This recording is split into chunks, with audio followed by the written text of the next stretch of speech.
84 साल बाद इंद्र एकादशी में बन रहा है दुर्लभ योग, पितरों की कृपा से चमकेगा सोया भाग्य।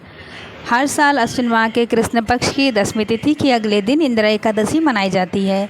यह पूर्व जगत के पालनहार भगवान विष्णु को पूर्णतः समर्पित होता है। इस शुभ अवसर पे साधक स्नान ध्यान के बाद लक्ष्मी नारायण जी की भक्तिभाव से पूजा करते हैं, साथ ही उनके नियमित एकादशी व्रत रखते हैं। ज्योतिषी की माने तो दशकों बाद इंद्र एकादशी पे दुर्लभ महासंयोग बन रहा है। यह संयोग साल 1941 के समान है। आसान शब्दों में कहें तो दिन नक्षत्र संयोग पूजा का समय लगभग समान है। इन योग में लक्ष्मी नारायण जी की पूजा करने से दुगना फल मिलेगा।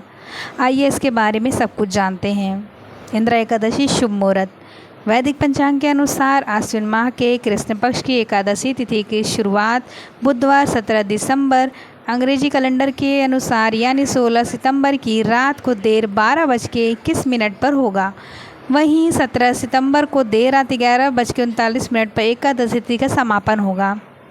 सनातन धर्म में उदय तिथि समान है। आसान शब्दों में कहे तो सूर्योदय की तिथि की गणना होती है, इसलिए 17 सितंबर को इंद्र एकादशी मनाई जाएगी। इंद्र एकादशी का शुभ योग।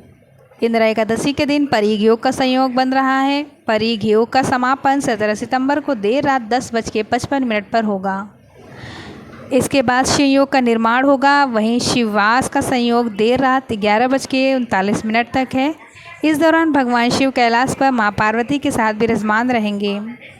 इसके बाद भगवान शिव नंदी की सवारी करेंगे। इसके बाद पुष्य नक्षत्र दिन भर है, जबकि वन बालव और कौल्व करण के संयोग बन रहे हैं।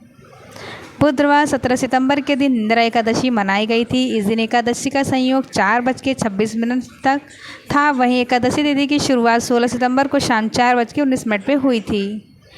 ये बात जो हो रही है 1994 की हो रही है। परियोग का संयोग 17 सितंबर को दोपहर 2:58 पर हुआ था। पुष्य नक्षत्र रात 10:56 तक था। वहीं बालव और कौरव गरण संयोग बन रहा था। कुल मिलाकर कहे तो 84 साल बाद समान दिन समय नक्षत्र संयोग में इंद्र एकादशी मनाई जाएगी।